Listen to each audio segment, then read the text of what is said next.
बिल्कुल लेकिन ਧੀਆਂ ਅੱਗੇ ਇੱਕੋ ਹੀ ਬੇਨਤੀ ਆ ਦੇਖੋ ਮੈਂ ਅਗਰ ਗੱਲ ਕਰਾਂ ਕਬੂਤਰ ਲੋਕ ਬਾਜ਼ੀਆਂ ਡਾਉਂਦੇ ਨਾ जी ਇਹ ਮੁੱਠ ਕੱਢ ਦਿੰਦੇ ਆ 5 ਲੱਖ ਦੀ ਬਾਜ਼ੀ ਅੱਲਾ ਹੀ ਸਪੁਰਦੇ ਆ जी ਜਾਂ ਧੀ ਪਣ ਜਾਂਦੀ ਅੱਲਾ ਹੀ ਸਪੁਰਦੇ ਯਾਰ ਇੱਕ ਨੇ ਆਪਣੀ ਆਪਣੀ ਨੀਅਤ ਲੈਣੀ ਹੈ ਕਿਉਂਕਿ ਮੇਰੇ ਅੱਲਾ ਪਾਕ ਨੇ ਫਰਮਾਇਆ ਬੁੱਲੇ ਸ਼ਾਹ ਸਰਕਾਰ ਫਰਮਾਉਂਦੇ ਨੇ ਮਿਲਦਾ ਨਾਥਿਆਂ ਧੋਤਿਆਂ ਤੇ ਮਿਲਦਾ ਡੱਡੀਆਂ ਮੱਛੀਆਂ ਹੋ ਜੇ ਰੱਬ ਮਿਲਦਾ ਵਿੱਚ ਮਸੀਤਾਂ ਤੇ ਮਿਲਦਾ ਚਮ ਝੜਕੀਆਂ ਹੋ ਜੇ ਰੱਬ ਮਿਲਦਾ ਜਤੀਆਂ ਸਤੀਆਂ ਤੇ ਮਿਲਦਾ ਦੰਦਾਂ ਖਸੀਆਂ ਹੋ ਉਹ ਬੁੱਲੇ ਸ਼ਾਹ ਰੱਬ ਉਹਨਾਂ ਨੂੰ ਮਿਲਦਾ ਨੀਤਾਂ ਜਿਨ੍ਹਾਂ ਦੀਆਂ ਸੁੱਚੀਆਂ ਹੋ ਇਹ ਰੱਬ ਉਹਨਾਂ ਨੂੰ ਮਿਲਣਾ ਜਿਨ੍ਹਾਂ ਦੀਆਂ ਨੀਤਾਂ ਸਾਫ਼ ਨੇ ਕਿਉਂਕਿ ਟੱਕ ਦੇ ਪਿੱਛੇ ਇੱਕ ਲਫ਼ਜ਼ ਪੜਿਆ ਸੀ ਘਰ ਵਾਸਤੇ ਨਹੀਂ ਬਦਨੀਤਿਆਂ ਦੇ ਮੈਂ ਅੱਗੇ ਵੀ ਇੱਕ ਇੰਟਰਵਿਊ 'ਚ ਗੱਲ ਕੀਤੀ ਹੈ ਭਾਈਜਾਨ ਜਿਸ ਬੰਦੇ ਨੇ ਕਿਸੇ ਦਾ ਬੁਰਾ ਕੀਤਾ ਉਹਦਾ ਭਲਾ ਨਹੀਂ ਹੋਣਾ ਇਨਸਾਨੀਅਤ ਦਾ ਤਕਾਜ਼ਾ ਹੈ ਕਿ ਤੁਸੀਂ ਇਨਸਾਨੀਅਤ ਵਾਲੇ ਕੰਮ ਕਰੋ ਸਾਡੀ ਤੇ ਕੋਸ਼ਿਸ਼ ਹੁੰਦੀ ਹੈ ਕਿ ਲਫ਼ਾਜ਼ ਉਹ ਯੂਜ਼ ਕਰੀਏ ਜਿਹੜੇ ਜਿੱਥੇ ਜਿੱਥੇ ਯੂਜ਼ ਹੁੰਦੇ ਨੇ ਕਿਉਂਕਿ ਜਿਹੜਾ ਅਲਫਾਜ਼ਾਂ ਦਾ ਚੁਣਾਵ ਅਲਫਾਜ਼ਾਂ ਦੀ ਜਿਹੜੀ ਜੰਗ ਹੁੰਦੀ ਨਾ ਜੀ ਦੇਖੋ ਸਿਆਸੀਆਂ ਨੂੰ ਫੱਬਦੀ ਔਰ ਸਿਆਸੀ ਲਫ਼ਾਜ਼ਾਂ ਦੀ ਜੰਗ ਕਰਦੇ ਆ ਸਾਨੂੰ ਇਹ ਨਹੀਂ ਫੱਬਦੀ ਕਿ ਮੈਂ ਗਲਤ ਲਫ਼ਾਜ਼ ਬੋਲਾਂ ਤੁਸੀਂ ਗਲਤ ਕਮੈਂਟ ਕਰੋ ਮੈਂ ਯਾਰ ਕਦੀ ਕਿਸੇ ਦੇ ਖਿਲਾਫ ਕੋਈ ਗੱਲ ਨਹੀਂ ਕੀਤੀ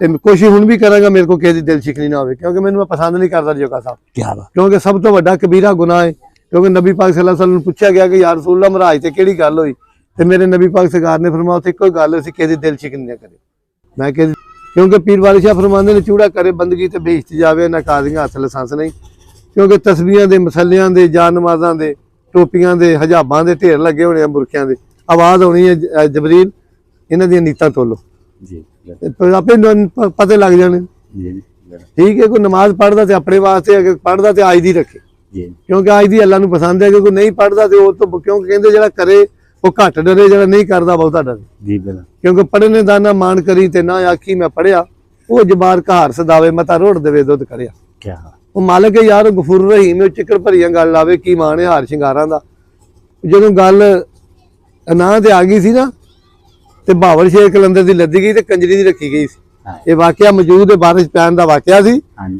ਤੇ ਬਾਵਲ ਹੱਕ ਸਰਕਾਰ ਟੁਰਨ ਲੱਗੇ ਤੇ ਉਹਨੇ ਕਿਹਾ ਕਿੱਥੇ ਚੱਲੇ ਹੋ ਕੱਪੜੇ ਬੰਨ ਲਏ ਉਹਨੇ ਕਿਹਾ ਟਾਈਮ ਥੋੜਾ ਰਹਿ ਗਿਆ ਤੇਰੇ ਵਾਦੀ ਕੰਜਰੀ ਨੇ ਆਖਿਆ ਗੱਲ ਤੇ ਦੱਸ ਉਸ ਆਖਿਆ ਵੀ ਮੈਂ ਵਾਅਦਾ ਕੀਤਾ ਲੋਕਾਂ ਨੇ ਇੰਨੇ ਵਜੇ ਬਾਰਿਸ਼ ਪੈਗੀ ਟਾਈਮ ਪੂਰਾ ਹੋ ਚੱਲਾ ਬੱਦਲ ਦਾ ਨਾਮੋ ਨਿਸ਼ਾਨ ਨਹੀਂ ਕੰਜਰੀ ਆਖਿਆ ਬੈਠ ਜਾ ਫਿਰ ਉਹਨੇ ਸੋਚਿਆ ਇਹ ਤਵਾਇਆ ਫੇ ਜਦੋਂ ਉਹਨੇ ਦੁਆ ਕੀਤੀ ਐਨੀ ਟਾਈਮ ਬਾਰਿਸ਼ ਪਈ ਉਹਨੂੰ ਪੁੱਛਿਆ ਵੀ ਇਹ ਵਜ੍ਹਾ ਉਹਨੇ ਆਖਿਆ ਕਿ ਮੇਰੇ ਨਾ ਮੈਂ ਆਪਣੇ ਮੇਰਾ ਦੋਸਤ ਮੇਰਾ ਮੁਜਰਾ ਵੇਖਣ ਵਾਸਤੇ ਆਇਆ ਸੀ ਤੇ ਬਾਰਿਸ਼ ਬਹੁਤ ਪਈ ਸੀ ਤੇ ਟੋਇਆ ਪਾਣੀ ਨਾਲ ਭਰ ਗਿਆ ਜੇ ਟੋਇਆ ਪਾਣੀ ਨਾਲ ਭਰ ਗਿਆ ਤਾਂ ਕੀ ਹਾਲ ਜੇ ਤੇ ਬੱਚੇ ਉਹਦੇ ਵਿੱਚ ਡੁੱਬ ਮਤਲਬ ਬੱਚੇ ਉੱਥੇ ਮੈਂ ਕਾਲੇ ਲਏ ਕੁੱਤੀ ਦੇ ਬੱਚੇ ਸਨ ਤੇ ਉਹ ਕੁੱਤੀ ਨੇ ਆਣ ਕੇ ਅੰਨ੍ਹੇਵਾਹ ਛਾਲ ਮਾਰਦੀ ਕਿ ਮੇਰੇ ਬੱਚੇ ਨਾ ਡੁੱਬ ਜਾ ਮੈਂ ਉਦੋਂ ਤੈਫ ਹੋ ਕੇ ਪੈਸੇ ਨਹੀਂ ਕਮਾਏ ਮੁਜਰਾ ਨਹੀਂ ਕੀਤਾ ਸਾਰੀ ਰਾਤ ਉਹਨਾਂ ਕੁੱਤੇ ਦੀ ਹਿਫਾਜ਼ਤ ਕੀਤੀ ਤੇ ਮੇਰੇ ਅੱਲਾਹ ਪਾਕ ਨੇ ਬਾਵਲ ਸ਼ੇਰ ਦੀ ਲੱਤ ਦਿੱਤੀ ਤੇ ਕੰਜਰੀ ਦੀ ਰੱਖ ਲਈ ਉਹ ਚਿੱਕੜ ਭਰੀਆਂ ਗੱਲ ਲਾਵੇ ਕੀ ਮਾਣ ਹੈ ਹਾਰ ਸ਼ਿੰਗਾਰਾਂ ਦਾ ਮੈਂ ਤੇ ਦੱਸਣਾ ਚਾਹੁੰਦਾ ਫਖਰ ਨਾ ਕਰਿਆ ਕਰੋ ਨਮਾਜ਼ਾਂ ਦਾ ਨਾ ਹੱਜਾਂ ਦਾ सही ਉਹ ਮਾਲਕ ਹੈ ਜੀ सही ਕੁਛ ਹੋਵੇ ਪੀਰ ਹੋਵੇ ਕੁਛ ਵੀ ਹੋਵੇ जी ਜਿਹੜਾ ਇਨਸਾਨੀਅਤ ਤੋਂ ਵੇਲਾ ਅਲਾਮਾ ਇਕਬਾਲ ਸਾਹਿਬ ਮੀਆਂ ਸ਼ੇਰ ਮੁਹੰਮਦ ਨੂੰ ਮਿਲਣ ਵਾਸਤੇ ਗਏ ਤੇ ਆਪ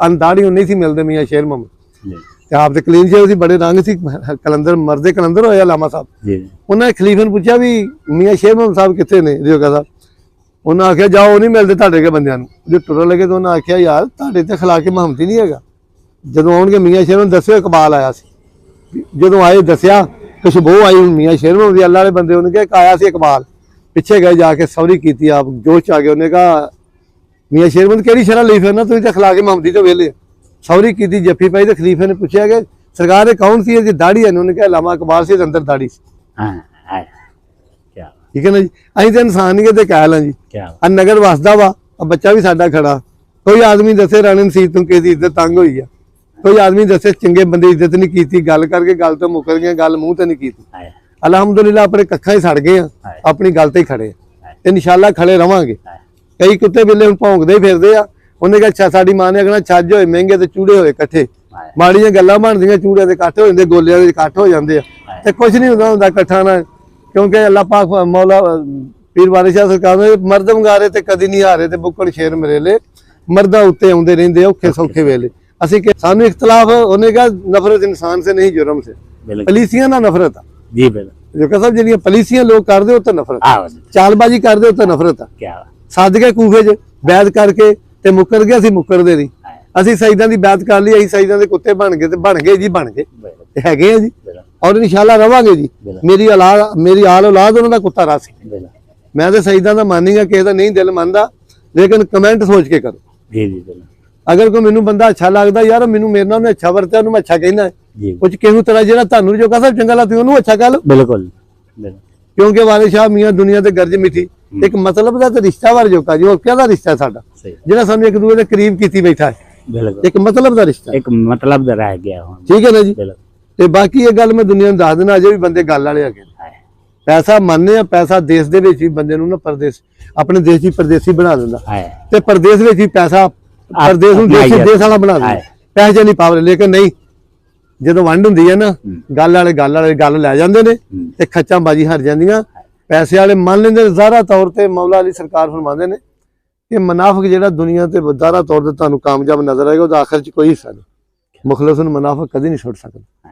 ਅਸੀਂ ਤਾਂ ਅੱਛੇ ਇਨਸਾਨ ਦੇ ਕਾਇਲ ਆ, ਉਹ ਕਿਸੇ ਮਜਹਬ ਦਾ ਹੋਵੇ, ਉਹ ਕਿਸੇ ਕੌਮ ਦਾ ਹੋਵੇ, ਉਹ ਕਿਸੇ ਦਾ ਵੀ ਕੁਝ ਵੀ ਉਹਦਾ ਤਲਕ ਹੋਵੇ, ਅਗਰ ਇਹ ਇਨਸਾਨੀਅਤ ਪਾਈ ਜਾਂਦੀ ਨਾ ਜੀ, ਅਸੀਂ ਉਹਨੂੰ ਪਸੰਦ ਕਰਦੇ। ਉਹ ਜਿਹੜੀਆਂ ਔਰਤਾਂ ਨੇ ਨਾ, ਉਹ ਖੁਦਾ ਦੀ ਕਸਮ ਉਹ ਤੇ ਇੱਕੋ ਹੀ ਵਸਾਉਂਦੀਆਂ ਨੇ। ਮੈਂ ਕਿਹਾ ਮਈਆ ਤੇ ਬਾਹਾਂ ਕੱਢ ਕੇ ਰੋਣ ਵਾਲੀਆਂ 6-7 ਹੈਗੀਆਂ ਯਾਰ। ਧੀ ਜਿਹੜੀ ਖੁਦਾ ਦੀ ਕਸਮ ਕਦੀ ਧੀ ਨੂੰ ਵੇਖੋ ਸਹੀ ਪਿਆਰ ਨਾਲ। ਤੁਸੀਂ ਜਦੋਂ ਵੇਖਿਆ ਧੀ ਨੂੰ ਨਫ਼ਰਤ ਦੀ ਨਿਗਾਹ ਨਾਲ ਵੇਖਿਆ ਤੇ ਧੀ ਤੁਹਾਨੂੰ ਰਹਿਮਤ ਕਿੱਥੋਂ ਲੱਭਣੀ? ਇੰਨਾ ਕੁਰਬਾਨੀ ਦੇ ਸਕਦਾ ਮੁਲਕ ਖਾਤਰ, ਕੀ ਕਰ ਸਕਦਾ? ਸਹੀ ਗੱਲ। ਤੇ ਫਿਲਮ ਇੰਡੀਆ ਦੀ ਦੇਖੋ ਨਾ, ਹਕੀਕਤ ਰਿਓਕਾ ਸਾਹਿਬ ਕੀ ਤੁਸੀਂ ਕਿੰਨਾ ਕੁ ਛਪਾ ਲਓਗੇ, ਕਿਤਨੀ ਕੁ ਦੇਰ ਛਪਾ ਲਓਗੇ? ਬਿਲਕੁਲ। ਲੇਕਿਨ ਧੀਆਂ ਅੱਗੇ ਇੱਕੋ ਹੀ ਬੇਨਤੀ ਆ। ਦੇਖੋ ਮੈਂ ਅਗਰ ਕਰ ਲਾਂਗਾ, ਕਬੂਤਰ ਲੋਕ ਬਾਜ਼ੀਆਂ ਡਾਉਂਦੇ ਨਾ, ਇਹ ਮੁੱਠ ਕੱਢ ਦਿੰਦੇ ਆ 5 ਲੱਖ ਦੀ ਬਾਜ਼ੀ, ਅੱਲਾ ਹੀ ਸਪੁਰਦੇ ਆ, ਜਾਂ ਧੀ ਪੜਨ ਜਾਂਦੀ ਅੱਲਾ ਹੀ ਸਪੁਰਦੇ ਆ। ਧੀਆਂ ਦੀ ਰਾਖੀਆਂ ਨਹੀਂ ਹੁੰਦੀਆਂ। ਤੇ ਧੀਆਂ ਅੱਗੇ ਬੇਨਤੀ ਹੈ, ਧੀਏ ਸ਼ਾਦੀ ਚ ਹਰਜ ਨਹੀਂ, ਮੁਹੱਬਤ ਚ ਹਰਜ ਨਹੀਂ, ਪਿਆਰ ਕਰਨ ਚ ਹਰਜ ਨਹੀਂ, ਪਰ ਰਸੂਲ ਅੱਲਾ ਤਰੀਕਾ ਨਾਲ ਆਪਣੇ ਕਬੀਲੇ ਨੂੰ ਬਚਾਉਣਾ ਚਾਹੀਦਾ, ਇਨਸਾਨੀਅਤ ਨੂੰ ਬਚਾਓ। ਦੇਖੋ ਅਗਰ ਤੂੰ ਕਰੇ ਕੱਲ ਨੂੰ ਧੀ ਮਾਂ ਪੇ ਪਿਤਾ ਪੇ ਘੋੜਾ, ਬਹੁਤਾਂ ਥੋੜਾ ਥੋੜਾ ਵੇਲ ਤੁਮੇ ਦੀ ਕੌੜੀ ਹੁੰਦੀ ਤਾਂ ਅਸਰ ਹੁੰਦਾ ਵਿੱਚ ਬੀਆਂ। ਜੋ ਡਿੱਠੀ ਮਾਂ ਮੁਹੰਮਦ ਉਹ ਜਿਹੀਆਂ ਡਿੱਠੀਆਂ ਧੀਆਂ। ਅੱਛੀ ਧੀ ਨੂੰ, ਅੱਛੇ ਪੁੱਤਰ ਨੂੰ ਅੱਛੀ ਮਾਂ ਨੇ ਜਨਮ ਦੇਣਾ। ਪਰ ਧੀਆਂ ਅੱਗੇ ਫਿਰ ਵੀ ਬੇਨਤੀ ਆ ਕਿ ਤੁਹਾਡੇ ਤੋਂ ਇਲਾਵਾ ਸਾਡੀ ਇੱਜ਼ਤ ਮਹਿਫੂਜ਼ ਨਹੀਂ। ਅੱਲਾ ਤੁਹਾਨੂੰ ਸਲਾਮਤ ਰੱਖੇ। ਤੇ ਵਾਲਿदैन ਦਾ ਵੀ ਹੱਕ ਬਣਦਾ ਹੈ ਕਿ ਬੱਚਿਆਂ ਦੀ ਖਾਸ ਸ਼ਾਦ ਦਾ ਇਹਤਰਾਮ ਕੀਤਾ ਜਾਵੇ, ਉਹਨੂੰ ਚੈੱਕ ਕੀਤਾ ਜਾਵੇ। ਅਗਰ ਇਸ ਕਾਬਲ ਹੋਵੇ ਤਾਂ ਅਗਰ ਰਿਸ਼ਤੇ ਹੋ ਜਾਣ ਤਾਂ ਕੋਈ ਤਨਾਅ। ਅਸੀਂ ਵੀ ਵਾਲਿदैन ਵੀ ਗਲਤ ਆ ਨਾ, ਹਾਲਾਤ ਨਹੀਂ ਗਲਤ। ਵਾਲਿदैन ਤਾਂ ਨਹੀਂ ਮੇਰੀ ਰਹਿੰਦੀ ਨਹੀਂ ਯਾਰ, ਰਹਿਣ ਦੀ ਬਾਤ ਨਹੀਂ ਵੀ ਇੱਕ ਤੇਰਾ ਰਿਸ਼ਤੇਦਾਰ ਉਹ ਨਪਾੜ ਆ, ਜਹਾਲ ਆ, ਚੋਰ ਆ, ਬੱਚੀ ਨੇਕ ਉਹਦਾ ਯਾਰ ਰਿਸ਼ਤਾ ਤੋਂ ਜ਼ਿਆਦਤੀ ਹੈ। ਬਿਲਕੁਲ ਉਹ ਜ਼ਿਆਦਤੀ ਹੈ। ਉਹਦਾ ਜਿੱਥੇ ਲੈਵਲ ਬਣਦਾ ਉੱਥੇ ਕਰੋ। ਬਿਲਕੁਲ ਮੈਂ ਇਸ ਗੱਲ ਤੇ ਕਹਿ ਲਾ, ਨਾਲੇ ਮੇਰੇ ਨਬੀ ਪਾਕ ਸੱਲੱਲਾਹੁ ਅਲੈਹਿ ਵਸੱਲਮ ਆਖਿਆ ਪੁੱਛ ਕੇ ਕਰੋ। ਬਿਲਕੁਲ ਸਰਕਾਰ ਦੇ ਵੇਖਣ ਵੀ ਹਰਜ ਨਹੀਂ ਫਰਮਾਇਆ, ਤੇ ਯਾਰ ਜੇ ਸਰਕਾਰ ਸਾਨੂੰ ਰਿਆਇਤ ਦੇ ਗਿਆ ਤਾਂ ਅਸੀਂ ਕੌਣ? ਬਿਲਕੁਲ। ਇੱਕ ਵਾਕਿਆ ਸੀ ਨਾ ਜੀ, ਇੱਕ ਬੰਦਾ ਕੋਈ ਕੁੜੀ ਨੂੰ ਕੱਢ ਕੇ ਲੈ ਕੇ ਜਾ ਰਿਹਾ ਸੀ ਤੇ ਉਹਨਾਂ ਨੇ ਉਹਨਾਂ ਦੀ ਉਠਣੀ ਵੀ ਛੱਡ ਲਈ। ਹਾਂਜੀ ਆ। ਤੇ ਉਹ ਅੱਗੂ ਕੋਈ ਖਾਲਾ ਪਾਣੀ ਜਾ ਰਿਹਾ ਗੁਰੇ ਤੇ ਬੈਠ ਗਈ, ਉਹ ਬਹਿ ਗਈ। ਉਹਨੇ ਕਿਹਾ ਵੀ ਇਹ ਕੋ ਬਹਿ ਗਈ? ਉਹਨੇ ਕਿਹਾ ਨਹੀਂ, ਇਹਦੀ ਮਾਂ ਵੀ ਇੱਥੇ ਬਹਿ ਜਾਂਦੀ। ਉਹਨੇ ਛੱਡਤਾ। ਉਹਨੇ ਕਿਹਾ ਤੂੰ ਵੀ ਇਹ ਕੀ ਦਨਾਈ? ਜੀ ਜੀ ਇਹਨੂੰ ਆਂਦੇ ਨੇ ਦਨਾਈ। ਅਗਰ ਦੇਖੋ ਨਾ ਜੀ, ਉਹਨੇ ਕਿਹਾ ਚੱਲਦੀ ਫਿਰਦੀ ਕਦੀ ਔਰਤ ਨਾ ਕਰੀਏ ਭਾਵੇਂ ਅਰਸ਼ ਦੀ ਹੂਰ ਹੋਵੇ। ਉਹ ਜਿਹੜੀਆਂ ਔਰਤਾਂ ਨੇ ਨਾ, ਉਹ ਖੁਦਾ ਦੀ ਕਸਮ ਉਹ ਤੇ ਇੱਕੋ ਹੀ ਵਸਾਉਂਦੀਆਂ ਨੇ। ਕਾ ਸਾਹਿਬ ਗੈਰਤਮੰਦ ਔਰਤ ਦਾ ਖਾਮਦ ਨਾ ਮਰੇ, ਅੱਲਾ ਉਹਦੇ ਨਾਲ ਗੈਰਤਮੰਦ ਔਰਤ ਨੂੰ ਇੱਜ਼ਤ ਦੀ ਮੌਤ ਦੇ ਦੇ, ਉਹ ਚੰਗੀ ਹੈ। ਅਗਰ ਗੈਰਤਮੰਦ ਔਰਤ ਦਾ ਖਾਮਦ ਮਰ ਜੇ, ਜਿੰਨੀ ਤਕਲੀਫ ਦੀ ਜ਼ਿੰਦਗੀ ਉਹ ਗੈਰਤਮੰਦ ਔਰਤ ਗੁਜ਼ਾਰਦੀ ਆਪਣੇ ਖਾਮਦ ਤੋਂ ਬਾਅਦ, ਦੁਨੀਆ ਤੇ ਕੋਈ ਨਹੀਂ ਗੁਜ਼ਾਰਦਾ। ਸਭ ਤੋਂ ਜ਼ੀਰਨ ਜ਼ਿੰਦਗੀ ਗੈਰਤਮੰਦ ਔਰਤ ਦਾ ਖਾਮਦ ਮਰ ਜਾਣਾ। ਅਗਰ ਉਹਦਾ ਸੁਹਾਗ ਉੱਜੜ ਗਿਆ ਨਾ, ਅਗਰ ਔਰਤ ਹਯਾ ਵਾਲੀ ਆ, ਉਹਦੇ ਨਾਲ ਦੀ ਦੁਖੀ ਔਰਤ ਦੁਨੀਆ ਤੇ ਕੋਈ ਨਹੀਂ। ਪੁੱਤ ਦਾ ਸਦਮਾ ਸ਼ਾਇਦ ਬਰਦਾਸ਼ਤ ਮਰ ਕੇ ਕਰਦੀ ਹੈ, ਲੇਕਿਨ ਅਗਰ ਅੱਛਾ ਖਾਮਦ ਹੋਵੇ ਉਹਦਾ, ਅਗਰ ਮਰ ਜੇ ਤੇ ਔਰਤ ਦੂਜੀ ਸ਼ਾਦੀ ਕਰਨੀ ਪਸੰਦ ਨਹੀਂ ਕਰਦੀ। ਨਹੀਂ ਜਿਤਨੀ ਤੰਗੀ ਦੀ ਜ਼ਿੰਦਗੀ ਉਹ ਗੁਜ਼ਾਰਦੀ ਔਰਤ, ਉਸ ਔਰਤ ਨੂੰ ਸਲਾਮ ਕਰਨਾ ਜਿਹੜੀ ਉਹ ਜ਼ਿੰਦਗੀ। ਲੋਕ ਕਹਿੰਦਾ ਮਾਸ਼ਰਾ ਇਜਾਜ਼ਤ ਦਿੰਦਾ ਵਾ ਵੀ ਸ਼ਾਦੀ ਦੀ। ਜੱਕਾ ਸਾਹਿਬ ਉਹਨੇ ਕਿਹਾ ਉਹ ਫਲਾਣਾ ਫਲਾਣਾ, ਉਹਨੇ ਕਿਹਾ ਮੁਹੱਬਤ ਇੱਕੋ ਵਾਰੀ ਹੁੰਦੀ ਆ, ਝੱਕ ਮਾਰਦਾ। ਮੁਹੱਬਤ ਦੂਜੀ ਦਫਾ ਨਹੀਂ ਹੁੰਦੀ। ਜੱਕਾ ਸਾਹਿਬ ਦੂਜੀ ਦਫਾ ਨਹੀਂ। ਇਹ ਐਵੇਂ ਗੱਲਾਂ ਨੇ, ਕਿਤੇ ਖਸਮ ਬਦਲਣਾ ਸੌਖਾ ਹੈ। ਲੋਕ ਕਹਿੰਦੇ ਸ਼ਰਾ ਵਾ, ਸ਼ਰਾ ਆਪਣੀ ਜਗ੍ਹਾ ਤੇ ਆ। ਉਹ ਜਿਹਦੇ ਨਾਲ ਖਾਮਦ ਵਾਲਾ ਪਿਆਰ ਵਾਲਾ ਖਾਮਦ ਮਰ ਜੇ, ਉਹਨੂੰ ਦੂਆ ਖਾਮਦ ਕਰਨਾ ਮੌਤ। ਇਹ ਲੋਕ ਕਹਿੰਦੇ ਰਾਣਾ ਸਾਹਿਬ ਤੁਸੀਂ ਕਹਿੰਦੇ ਹੱਕ ਕਰ ਲਓ, ਉਹ ਤੁਹਾਨੂੰ ਕੀ ਪਤਾ ਹੱਕ ਕਿਹਨੂੰ ਕਹਿੰਦੇ ਆ? ਜਿਹੜਾ ਮਰ ਗਿਆ ਉਹਨੂੰ ਪੁੱਛੋ ਜਿਹਦਾ ਮਰ ਗਿਆ। ਖਾਮਦ ਸਾਰੇ ਖਾਮਦ ਦੇ ਹੁੰਦੇ ਆ। ਡੇਰੇ ਬੈਠਾ ਜਾਨਵਰ ਸਾਰੇ ਜਾਨਵਰ ਹੀ ਆ। ਹਰ ਇੱਕ ਦੀ ਖੂਬੀ ਆਪਣੀ ਆਪਣੀ ਹੈ। ਕਈ ਜਾਨਵਰ ਮਰ ਜਾਂਦੇ ਤੇ ਬੰਦੇ ਉਹਨਾਂ ਦੇ ਗਾਣੇ ਲਾਏ ਨੇ ਬੜੇ ਦੁਖੀ, ਉਹਨਾਂ ਨੇ ਸ਼ੋਹਰਤ ਦਵਾਈ ਉਹਨਾਂ ਨੂੰ, ਦਾਂ ਦਾ ਕੁੱਤਾ। ਲੇਕਿਨ ਜੱਗਾ ਸਾਹਿਬ ਸੱਚਾ ਉਹ ਕੌਣ ਲਿਆ ਜੁਮੇਰਾਤ ਦਾ ਦਿਨ। ਅੱਲਾਹ ਪਾਕ ਸਾਡੇ ਪਾਕਿਸਤਾਨ ਦੇ ਖਿੱਤੇ ਦੀ ਖੈਰ ਕਰੇ, ਤੇ ਮੇਰੀ ਧੀਆਂ ਅੱਗੇ ਫਿਰ ਦੁਆ ਹੈ ਕਿ ਸਾਡੀ ਇੱਜ਼ਤ ਦਾ ਖਿਆਲ ਰੱਖੇ ਪਾਕਿਸਤਾਨ।